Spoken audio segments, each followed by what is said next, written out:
Alhamdulillahirabbil alamin.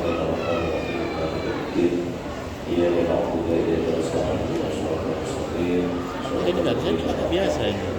Ini sebenarnya bukan ini. Ya, enggak betul ya. Ini juga bukan. Padahal anunya ini kan gagal pakai ini, terus pakai ini juga gagal. Ini sengaja nggak ada ya. Ya, makin dari TV.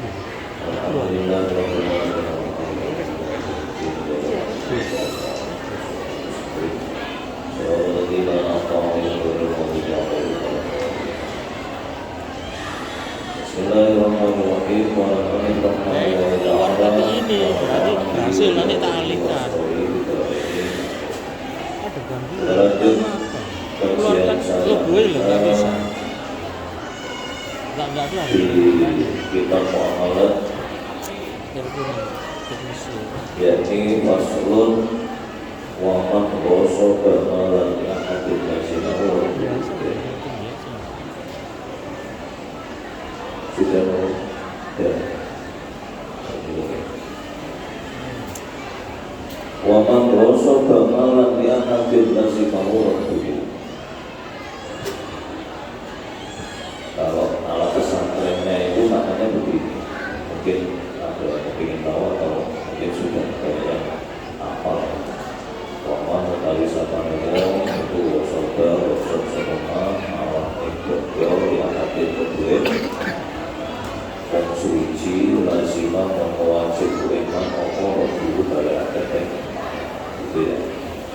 Dan ini metode unik yang cukup apa namanya taktis, cukup taktis. Kenapa? Karena dengan metode itu hampir yang bisa membacanya itu bisa membaca dengan pemahaman yang beragam, tidak sekedar membaca terjemahannya saja,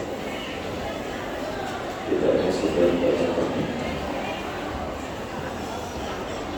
Meskipun itu masih standar dan masih ada lagi tingkatan yang lebih bawah lagi dalam penguasaan bahasa tulisan.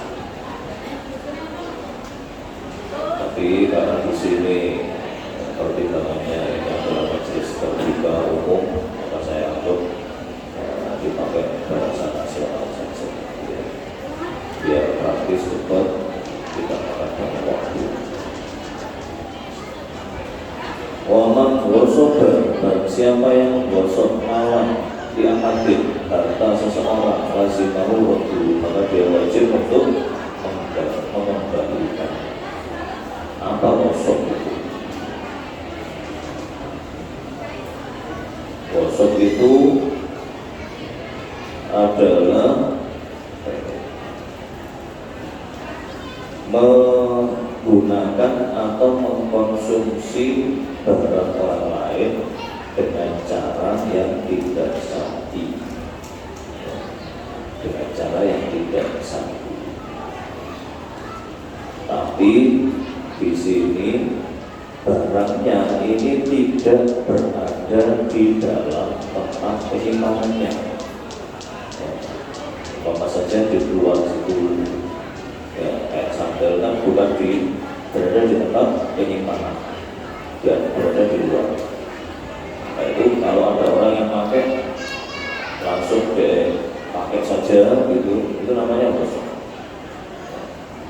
Maka orang yang seperti itu wajib mengembalikan sandal baju.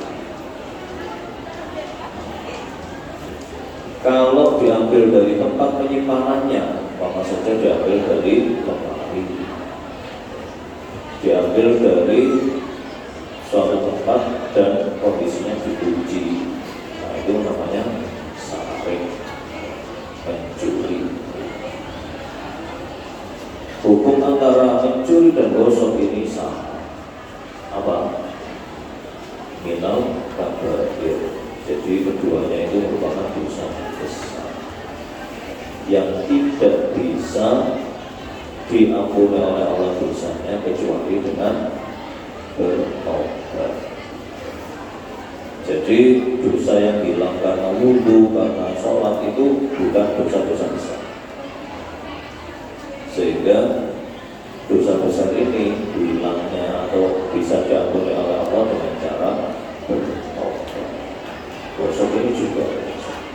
makanya kalau ada orang yang gosok terus nggak dikembalikan, nah ini obatnya itu ya harus serius gitu ya, karena termasuk dosa besar. Serius. Gosok ini adalah hukum syariat yang diambil dari firman Allah Subhanahu wa Ta'ala.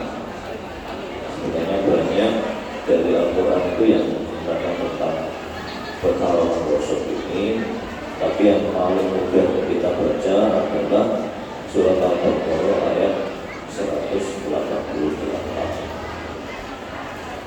Wala taqulu amwalakum bainakum bil batil. Dan janganlah engkau memakan harta dari saudara kamu dengan cara yang tidak sesuai syariat. Batil itu maksudnya tidak sesuai syariat. Dan larangan ini dihukumi haram oleh para ulama. Makanya di sini dikategorikan al-wasbu minal kabair. Dan hadis diantaranya hadis Nabi yang menerangkan tentang keharaman merampas milik saudara muslimnya dengan cara batil itu adalah yaitu di saat Nabi haji dan berkhutbah di Mina. Dalam khutbahnya itu beliau Nabi bersabda, Inna dima'akum wa amwalakum wa amwalakum haramun alaikum kahurmati yaumikum hadza fi baladikum hadza. Hadis diriwayatkan oleh Imam Al-Bukhari dan Imam Muslim dan Imam Ahmad. Kata Nabi, sesungguhnya darah di antara kalian, darahmu dan darah dia, harta di antara kalian, hartamu dan harta dia, kehormatan di antara kalian, kehormatanmu dan kehormatan dia, itu haram kalau dilanggar, kalau diganggu dengan batil. Keharumannya itu, kemuliaannya itu, ini di haram dan mulia ini sama lafadznya, karena haram itu dijatuhkan untuk menjaga kemuliaan. Kita dilarang mencuri. Kenapa? Salah satu tujuannya adalah untuk menjaga kehormatan diri kita. Apa ada orang mencuri terus dihormati orang? Ada nggak? Ada. Robin Hood. Tapi bukan mencurinya yang dihormati, apa? Bagi-bagi hasil curiannya dihormati oleh penduduk desa di sekitar hutan atau Sunan Kalijogo ya. Siapa sebelum jadi Sunan Kalijogo itu ya, Raden Sarif Wijaya,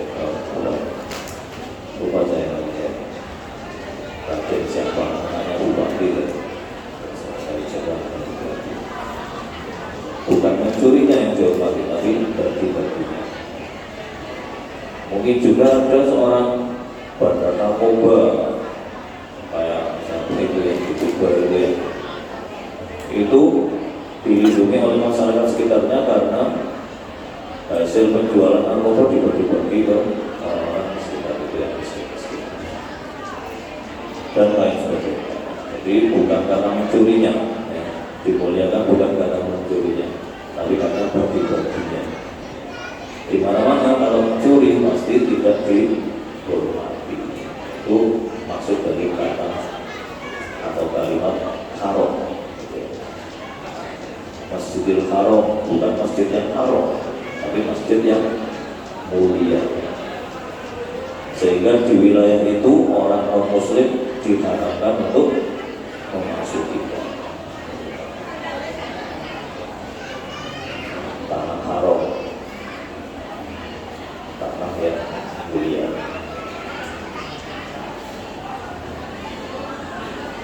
Disitulah karena gosok ini termasuk mengambil harta saudara yang lain, saudara sesama muslim dengan cara batil tidak sesuai syariat, maka hal itu dihukumi haram. Dihukumi haram. Dan haramnya ini haram yang serius alias dosa besar. Makanya di sini secara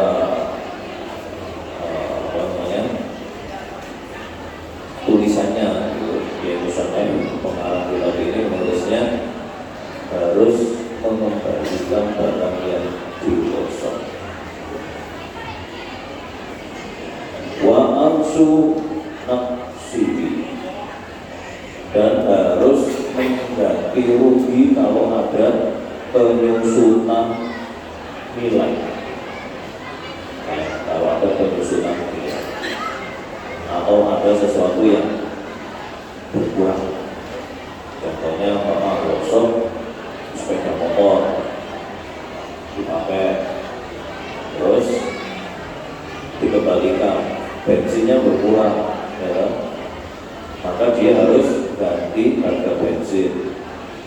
Terus bannya berkurang, dia harus ganti berkurangnya ban. Masa pakai onderdil berkurang, dia harus ganti kekurangan itu.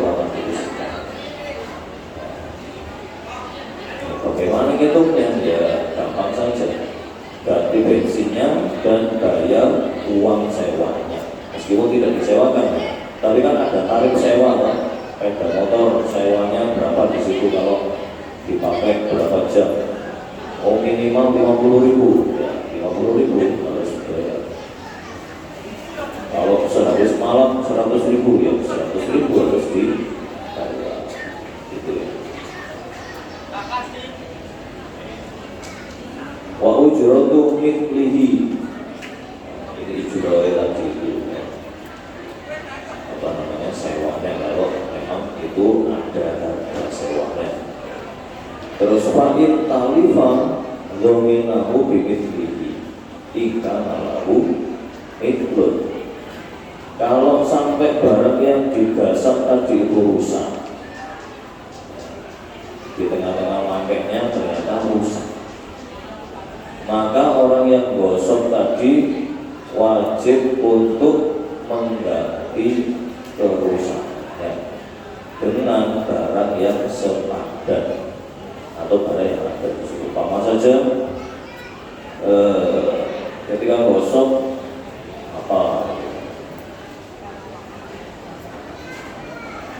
sandal jepit, terus ternyata putus sandalnya, maka dia harus ganti sandal jepit yang lain yang sepadan, yang sepadan. Atau biqimatihi illam yakul lahu mithlun, kalau barang tadi tidak ada padanannya di aftermarket, istilah sekarang ya, di aftermarket alias di pasar luar, pasar bebas umum, maka dia bisa mengganti dengan harga perkiraan dari barang tersebut. Harga perkiraan. Apa saja, tapi sandalnya mereknya apa, belinya di Itali, belinya di Itali, di sini nggak ada. Berapa itu harganya sandal? Oh barunya 1 juta, bekasnya kira-kira ada yang 200.000, 300.000.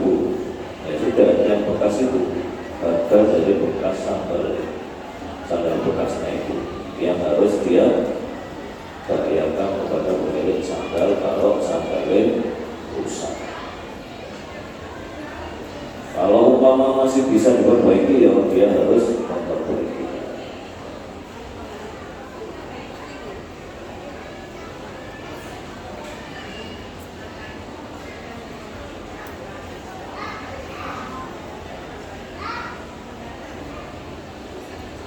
Yang mana perkiraan harga itu atau perkiraan ujroh ongkos yang harus dibayar adalah perkiraan ketika pertama kali dia pakai sampai dia kembalikan atau sampai barang itu rusak,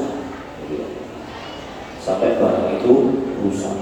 Umpama rusaknya ini setelah saya pakai seminggu, gosok seminggu, terus ternyata konangan disuruh kembalikan, ya sudah, berarti umpama yang digosok tadi sepeda motor, berarti dia harus membayar harga sewa motor selama seminggu dan memperbaiki kerusakannya.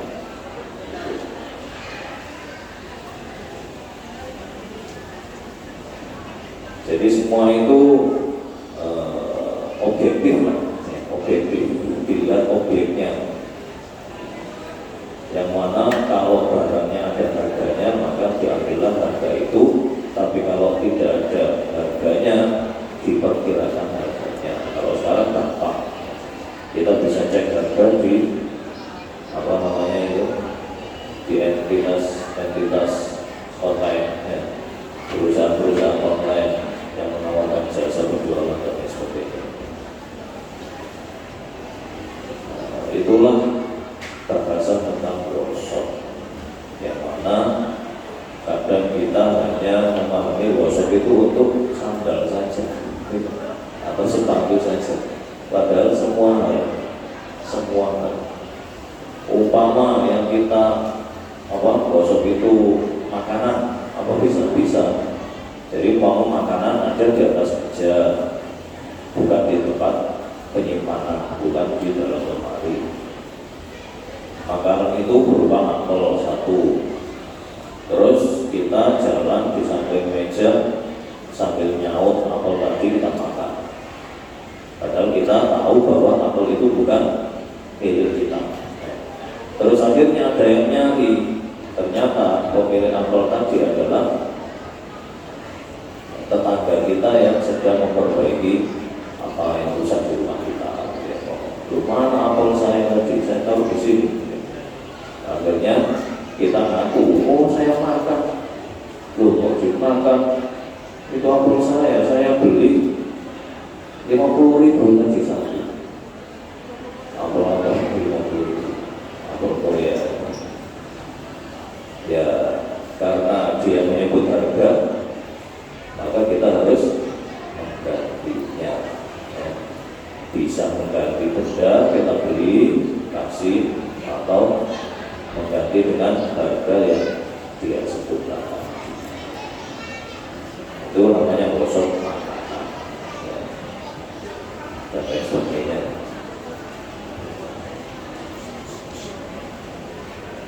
Selanjutnya faslun wasyuf'atu wajibatun bil fulqati dunal jiwari. Pembahasan ini pembahasan yang agak kompleks, tapi sebenarnya banyak yang mempraktekannya, cuma tidak memakai istilah sunnah. Apa sih sunnah itu? Sunnah itu kalau bahasa umum mengakuisisi, mengambil alih dengan membayar harga, gitu ya, kepada rekannya, bukan mengakuisisi barang yang lain, bukan, tapi barang yang sebelumnya dimiliki bersama, ya. Terus salah satu pihak itu mengganti harga barang tersebut di saat itu kepada pemilik yang satunya lagi. Nah, di sini dihukumi wajib oleh Imam Abu Suja, oleh Imam Syafi'i. Sunnah itu hukumnya wajib bagi benda yang sifatnya itu tidak bisa dipisah-pisah, campur baur, bukan benda yang ada di sebelahnya. bukan benda yang campurnya itu jelas pemisahannya, bukan, tapi sudah campur. Contohnya apa? Umpama kita beli rumah, dan beli rumah ini patungan 3 orang atau 4 orang atau berapa, dengan persentase yang diketahui jelas, saya berapa persen, dia berapa persen, ya. Terus akhirnya salah satu pihak ini ingin melepas kepemilikannya. Ini maka yang wajib membelinya adalah rekan satu kepemilikan tadi. Dia tidak boleh menjual di luar rekannya. Di luar rekannya tidak boleh, kecuali kalau rekan-rekannya tadi setuju untuk dijual ke orang lain. Tapi pada hukum asalnya tidak boleh, harus kepada rekannya sendiri. Harganya ya disesuaikan dengan harga pada saat terjadi transaksi. Kayak rumah itu cenderung naik harganya, kalau tanah cenderung stabil harganya, kalau barang-barang konsumtif harganya cenderung turun. Yes, itu diikuti itu. Ya. Jadi harga pada saat transaksi, bukan harga pada saat beli. Ya. Jadi umpama rumah tadi belinya 50 juta, yang beli 2 orang dengan persentase 50-50, saling menyerahkan uang 25 juta. Setelah 5 tahun, ternyata salah satu dari rekan tadi itu ingin melepas kepemilikannya karena ada kepentingan atau karena dia gitu ya, maka si rekan ini wajib untuk membelinya, dengan harga yang ada pada saat itu. Umpama ternyata kalau dijual, dikonsultasikan ke konsultan, oh ini harganya sekarang 200 juta, berarti rekannya tadi harus membelinya 100 juta. Kalau tidak mampu, tidak boleh pembayarannya ditunda. Oh, ini saya beli tapi bayarnya tahun depan, ya nggak boleh. Gimana? Ya sudah, relakan saja untuk dijual ke pihak lain, ya, karena tidak mampu, sehingga rekanannya berganti.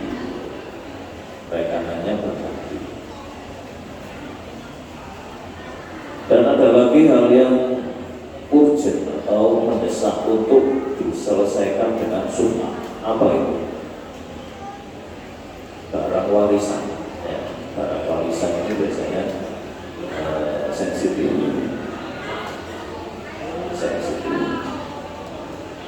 Sebaiknya kalau ada yang mampu di antara ahli waris itu atas satu barang yang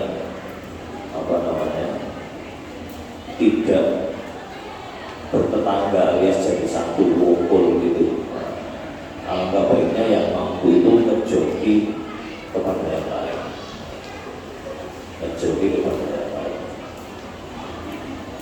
supaya tidak ada persoalan di belakang.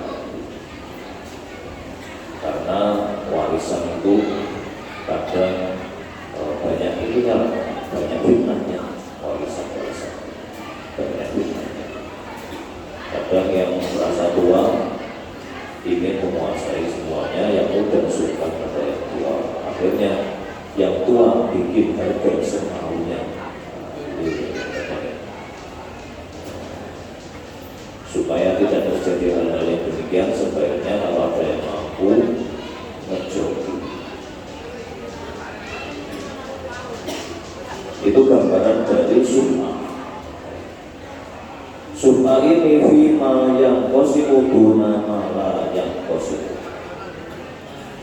Subha ini adalah boleh dilakukan untuk sesuatu yang bisa dibagi, bisa dibagi kepemilikannya, penguasaannya bisa dibagi, bukan sesuatu yang tidak bisa dibagi. Apa ada sesuatu yang tidak bisa dibagi? Ada enggak? Apa kira-kira? Sesuatu yang tidak bisa dibagi kepemilikannya apa? Istri bisa nggak dibagi kepemilikannya? Nah, suami bisa, kalau istri nggak bisa. Maka tidak ada itu akan sunnah dalam pernikahan. Dalam pernikahan nggak ada bahwa saja ini ada perempuan cantik, gimana kalau mas kawinnya kita urunan? Urunan mas kawinnya, dua orang ini urunan. Terus yang menikahi nanti salah satunya, nggak bisa. Karena mahar dalam perkawinan itu adalah mirip atau sama halnya dengan membeli harga butuh, membeli harga butuh dalam kutip yang atau menghargai butuh. Sementara butuh itu tidak bisa dibagi kepemilikannya. Tidak bisa seorang perempuan punya dua suami, tidak bisa, tidak boleh. Maka hal ini tidak berlaku sunnah. Tidak ada sunnah di sana. Nah, terus bagaimana kalau umpama terjadi hal itu? Ya salah satu yang menikah itu ya harus segera menggantinya, atas urunannya temannya nanti, harus segera mengganti.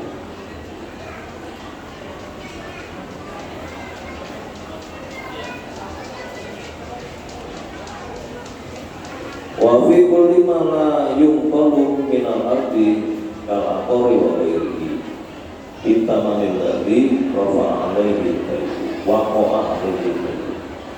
Dan subha ini juga untuk segala benda yang tidak bisa dipindahkan atau benda tidak bergerak seperti pekarangan, rumah, gitu ya, atau yang lainnya yang tidak bisa bergerak. Itu sangat dianjurkan untuk melakukan sunnah.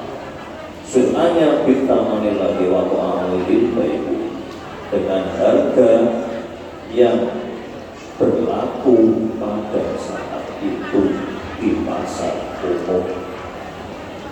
Jadi bukan harga yang dibuat-buat, bukan harga perdamaian, bukan, tapi harga umum. Dan kalau sekarang itu enak, kita bisa cari informasi tentang harga bisa dari bank, bisa dari pajak, orang-orang pajak, dan juga bisa dari konsultan umum. Kira-kira berapa sih harga tanah segini, posisinya atau lokasinya di sini? Itu sekarang bisa. Sehingga tidak bisa salah satu pihak bikin harga sendiri. Oh, harga yang di sini ini lebih mahal karena ada sumurnya. Mungkin harganya 3 kali lipat dari yang tidak ada sumurnya. Itu nggak bisa. Sehingga nanti kalau dibagi yang ada sumurnya dapat bagian sempit. Tidak boleh lagi. Jadi semuanya harus memakai patokan harga sekarang di pasar. Harga sekarang di pasar, bukan harga yang dulu waktu pertama beli.